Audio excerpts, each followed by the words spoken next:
കർത്താവിൻ്റെ അതിവിശുദ്ധ നാമം വാഴ്ത്തപ്പെടുമാറാകട്ടെ. പ്രിയ ദൈവപൈതലേ, അനേക അപ്പനമ്മമാരും മക്കൾക്ക് വേണ്ടി കഠിനാധ്വാനം ചെയ്ത് തങ്ങളുടെ ജീവിതത്തിൽ തങ്ങൾ അനുഭവിക്കേണ്ടുന്ന ഒരു സന്തോഷങ്ങൾ അനുഭവിക്കാതെ മക്കൾക്ക് വേണ്ടി പല സന്തോഷങ്ങളും മാറ്റിവെച്ച് ജീവിക്കുന്നവരാണ് ഏറെ മാതാപിതാക്കളും.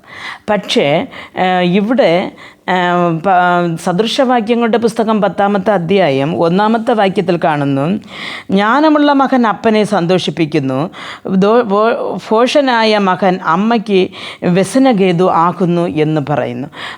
ഇവിടെ കാണുന്നു ജ്ഞാനമുള്ള മകൻ അപ്പനെ സന്തോഷിപ്പിക്കുന്നു എന്ന്. അപ്പോൾ തങ്ങളുടെ ജീവിതത്തിൽ മാതാപിതാക്കൾ അവർ കഠിനാധ്വാനം ചെയ്താലും പലപ്പോഴും അവർ ചെയ്യുന്ന അധ്വാന ഫലം അവർക്കതിന് സ്വരൂപിക്കുവാൻ കഴിയുന്നില്ല. പെട്ടെന്നുണ്ടാകുന്ന രോഗങ്ങളായിരിക്കാം, അല്ലെങ്കിൽ കടഭാരങ്ങളായിരിക്കാം. അവർ അധ്വാനിക്കുന്നതെല്ലാം രാപ്പകലില്ലാതെ അധ്വാനിക്കുന്നതെല്ലാം ചില സമയങ്ങളിൽ അവിടെ കരങ്ങൾ വിട്ടു പോകാറുണ്ട്. അങ്ങനെയാകുമ്പോൾ അവർ വിചാരിച്ച രീതിയിൽ അവർക്ക് മക്കൾക്ക് കൊടുക്കുവാൻ പറ്റാതെയാകുന്നു. പക്ഷേ ഒരു പരിധിയാകുമ്പോൾ ഈ മക്കൾ വളരുമ്പോൾ അപ്പനമ്മമാരോട് ചോദിക്കും, നിങ്ങൾ ഞങ്ങൾക്ക് വേണ്ടി എന്ത് കരുതി വെച്ചു, നീ എന്ത് ചെയ്തു മക്കൾക്ക് വേണ്ടി എന്ന് ചോദിക്കാറുണ്ട്. പ്രിയ ദൈവമക്കൾ, ഇവിടെ പറയുകയാണ് ജ്ഞാനമുള്ള മകൻ അപ്പനെ സന്തോഷിപ്പിക്കുന്നു എന്ന്. ഇതൊരു ഭോഷത്വമുള്ളവൻ അമ്മയ്ക്ക് വ്യസനഗേതു ആകുന്നു എന്ന്. പ്രിയ ദൈവമക്കളെ, ഒരു പൈതൽ ഒരു അപ്പനെ നോക്കി നീ ഞങ്ങൾക്ക് എന്ത് സമ്പാദിച്ചു വെച്ചു എന്ന് ചോദിക്കുമ്പോൾ അധികം ഭാരപ്പെടുന്നത് അമ്മയുടെ ഹൃദയമാണ്. കാരണമെന്ന് പറഞ്ഞാൽ അപ്പനൊപ്പം അമ്മയും കൂടെ ത്യാഗങ്ങൾ സഹിച്ചാണ് അതുവരെയിലും എത്തിയതായിരിക്കും. പ്രിയ ദൈവ പൈതലെ, നീ എങ്ങനെയായിരിക്കുന്നു എന്ന് നിന്നെ തന്നെ ചോദിച്ചു നോക്കേണ്ടതാണ്. ഞങ്ങൾ അപ്പനെ അമ്മയെ സന്തോഷിപ്പിക്കുന്നതിൽ കൂടെ നാം സന്തോഷിപ്പിക്കുന്നത് നിങ്ങൾ ഈ ലോകത്തിൽ വരുവാൻ സഹായിച്ച നിങ്ങൾ ആത്മാവിനെ ഈ ലോകത്തിൽ അയക്കണമെന്ന് യേശു തീരുമാനിച്ചപ്പോൾ അമ്മ തൻ്റെ ഗർഭപാത്രം തുറന്നു കൊടുക്കുകയും അതിൽ കൂടെ നിങ്ങൾ വെളിയിൽ വരികയും ചെയ്തു.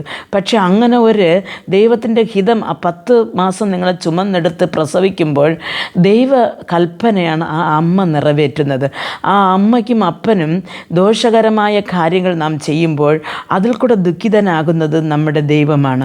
പ്രിയ ദൈവ പൈതലെ, അമ്മയപ്പനും ഉണ്ടാക്കിയോ ഇല്ലയോ എന്നല്ല, അവരെ നാം ശുശ്രൂഷിച്ച് അവർക്ക് ചെയ്യേണ്ടുന്ന കടമകൾ നാം യഥാസമയം ചെയ്യുമ്പോൾ അവരുടെ മനസ്സ് നോക്കാതെ അവരെന്ത് ആഗ്രഹിക്കുന്നു എന്ന് നാം ചിന്തിച്ച് ചെയ്യുമ്പോൾ അതിൽ കൂടെ നാം അനുഭവിക്കുന്നത് ദൈവ അനുഗ്രഹമാണ് എന്ന് ഓരോ പൈതങ്ങളും മനസ്സിലാക്കേണ്ടിയിരിക്കുന്നു.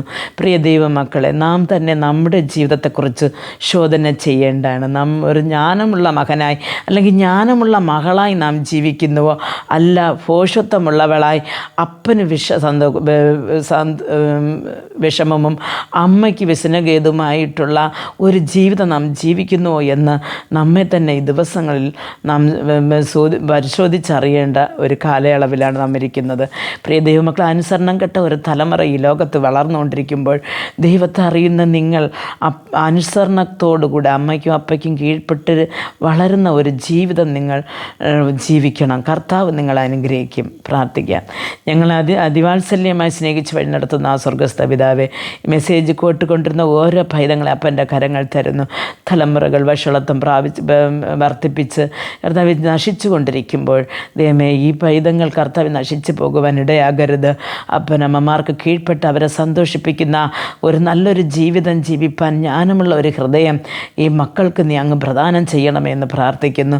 ജ്ഞാനമുള്ള ഹൃദയത്തോട്, വിവേകമുള്ള ഹൃദയത്തോട് കർത്താവെ ഈ ലോകത്ത് ജീവിച്ച് അങ്ങയുടെ രാജ്യത്തിൽ വന്നു ചേരുവോളം നിൻ്റെ മക്കളെ കരം പിടിച്ച് നടത്തണമേ.